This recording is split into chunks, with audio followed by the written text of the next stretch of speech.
Hey everyone, it's Dominic, the Primetime Treasure Hunter. Thanks for coming by to another video. It's Saturday. There's some garage sales, estate sales to hit up. So I just pulled up to the first garage sale. Gonna get out. Looks like I'm the first person here. Early bird gets the worm. Let's see if there's any worms. So there are a bunch of golden books here, little kids books. Unfortunately, they're too damage to pick up, but just so you know, one of the things you're looking for with the golden books is on the back. You see right there, it says A. That means it's a first edition, first print. So if you could find those in good shape, you want to pick those up. If it says B, that means second, and so on and so forth. But you also have to take things like this into consideration, and that. So nothing good there. Good lesson that being early doesn't always mean you're gonna cash in or that you're gonna find something. So we're gonna head over now to an estate sale with a known entity, a dealer that I make a lot of good deals with. And so hopefully there's something there. The pictures don't look that great. However, I was told to show up on time for this one and that there should be some good things there for me. So we'll see. Let's go over. Okay, folks, there is the house we are going to for the estate sale.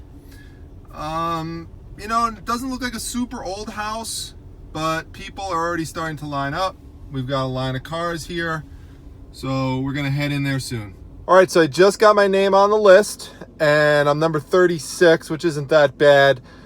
They're gonna open the doors at 9, and whoever's there at 9 o'clock, they're just gonna go in order, and there will be a bunch of people on that list who don't even bother showing up. So I'll hopefully get in on the first run, maybe the second. And based on my research of the pictures, I'm gonna head straight into the basement. That looks like the area with the best stuff. I've said this before about estate sales, but if you know nothing else about the sale, head into either the basement or the attic. That's where people store stuff. So just waiting to get in there and head on in.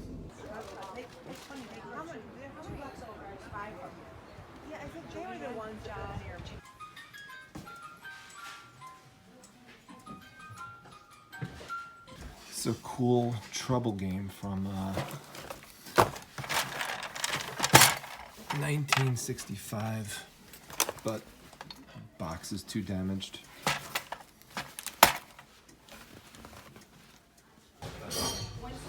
All right, this is where I originally wanted to go, but someone told me to go check out the toys. Fortunately, there is just nothing down here that's good. All these tools are rusted.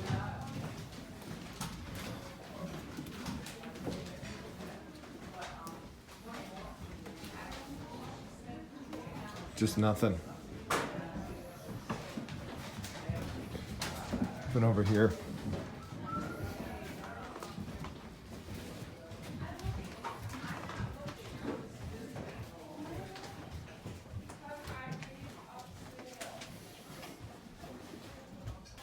This piece I like because it's barbecue season coming up. Nice vintage piece, $2. Could sell for like 30 on a good day, and if it doesn't sell, I'll use it. Where's the planet? Yeah, it says birthplace of Jello, Leroy, New York. No kidding. Yeah, never heard of that before. Huh. Problem is, no one really wants to buy anything that has a Jello brand on it. They're collectibles. Oh well. A little set of books here, and you look through them, you never know what you're gonna find. Now this is a little pin the tail on the donkey set, and it's from 1958, as you can see, and it has the tails. The thing is, you have to be able to distinguish between something that looks cool versus something valuable. It's worth a few bucks at the most, believe it or not, even with the tails. All right, well, that one was pretty much another flop. I thought there would be some good things there, but turns out that I was wrong. The pictures overall did not look great. I was not excited about this one. I went there because the dealer told me that there should be some good things there for me if I got there early. When I got there, she had pointed me towards the back right, which is a room with toys, and she meant well. There were toys there, as you could see, but they were just too damaged and too beat up and not worth investing in that type of stuff, even though it's old. It's one of the lessons from that sale is just because it's old, just because it might look cool, doesn't mean that it's something that you should pick up. It either one, might not be valuable, or two, it might be damaged, or some combination of the two things. I mean, it wasn't a total wash. I did pick up this, as you can see, a nice big grill plate. Like I said, should go for hopefully somewhere around the $30 range, maybe in the mid-20s. So even if it doesn't sell, like I said, I could still just use that. I do a lot of grilling, so that's totally fine. So we're gonna head over to the next sale and see if we can make up for these first two flops. All right, folks, we are at the next sale, which is a garage / estate sale. You don't come across these too often. This is one where there's stuff in the garage, and plus there's some rooms on the bottom floor that are open to go look at. So it's like a little bit of a hybrid combo. Maybe we'll find something there. Let's go take a look. Might be one of these days. I don't think so. And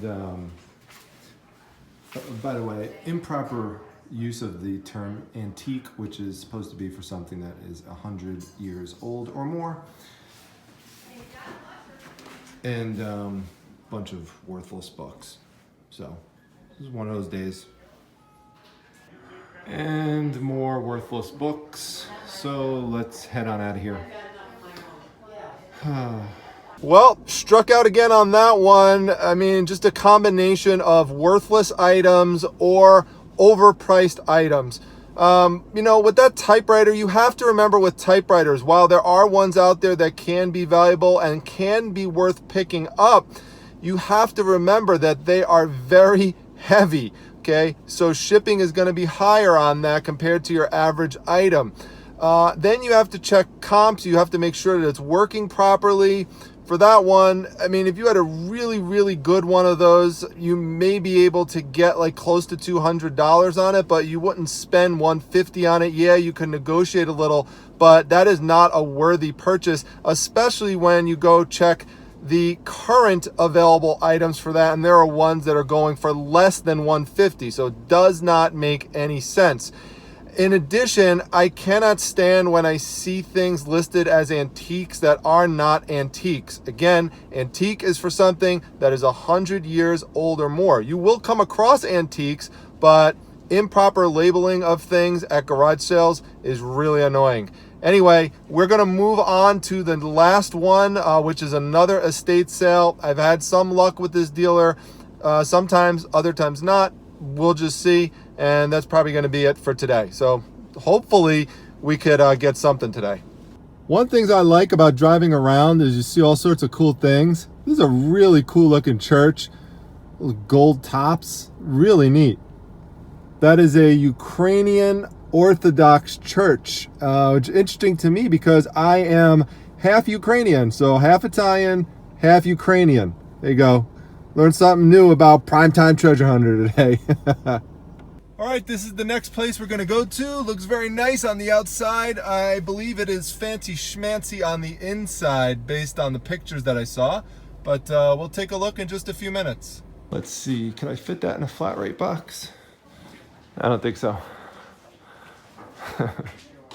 So we've got some interesting things here, and these are cast iron jacks. The problem with this is the $30 tag on it.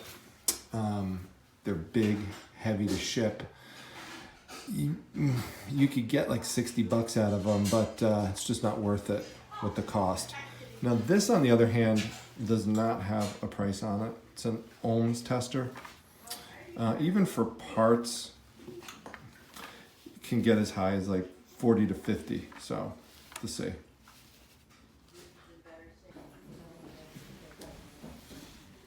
Come on. For real? You know, if I buy this, I'm gonna get kicked off of eBay, right? I know Aaron's watching this and probably laughing or shaking his head. So I'm gonna pass on this one.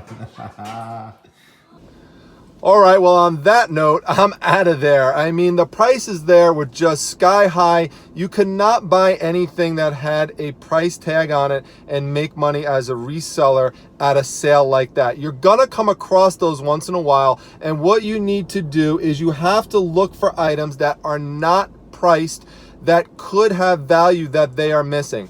And a prime example of that is this right here. This is this Voltmeter Tester. For those of you who want to look it up, it's a Tripleet, TRIPLEET model 630-NA.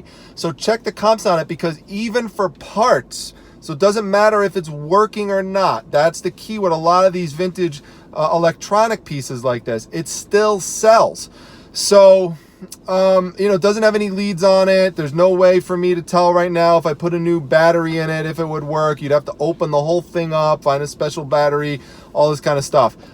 So I just used that as a way to get a good price for it. So when I went up, they had to call the person over and, you know, try to figure out a price. And I just said, listen, you know, it doesn't have the leads, everything I just said, you know, no way to tell whether it works, just getting it for parts. So first they were like $5, but then they're like, all right, he started looking at it more. He's like, all right, you could have it for $3. So I'll definitely take it for $3, because the cheapest you could currently find this for on eBay, and if you look at the one right now, it's like all rusted and disgusting. That one is for $45, $15 shipping, and has 2 watchers on it. And again, the completed sales for this piece show that it reliably sells. So this is a good investment for $3, and that's what you have to do at a place like that. Now, once in a while, you know, you're going to come across a sale like that where everything is just has a price tag on it and is overpriced, and you just got to walk out of there. That's it, and move on to the next one. So overall, a slow day, not a great day, not tons of finds, only 2 things and 4 sales. That's not a good batting average, but this piece I'm pretty happy with right here. And like I said, I like that big barbecue tray, so that was a pretty cool piece. But you know, that's it. I want to show you the reality of this, okay? Especially if you're new. The danger is if you come to my channel and you see something like the sales I put up last week, where I killed it at the garage sale, I killed it at the estate sales, I killed it at the flea market, you may think that it's like that every time, and it's not. This is, again, just the reality of it. There's some days like that. You have to think of it as like going fishing. There's some days when you go fishing, you're going to catch a lot of fish, and there's some days when you go out there and you're not going to catch anything, or just, you know, nothing of, you know, much to speak of. So don't let that slow you down. So if you have a bad day like that, or you have a slow day, go back out the next day or the next weekend. Don't get discouraged. Like, you'll see tomorrow I'm going to go out, and I fully expect to crush it at this estate sale that I'm going to tomorrow. I mean, I've done my research on it, and I think that this is going to be a good one.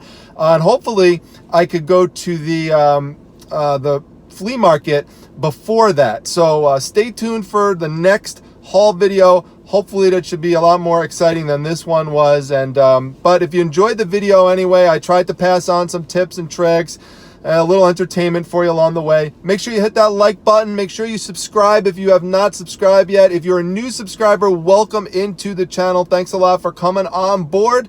And make sure you check out the Facebook group, the Facebook Reselling Resource Center. The link to that is down below, and my Instagram account at prime_time_treasure. See you at the next video, everyone. Take care.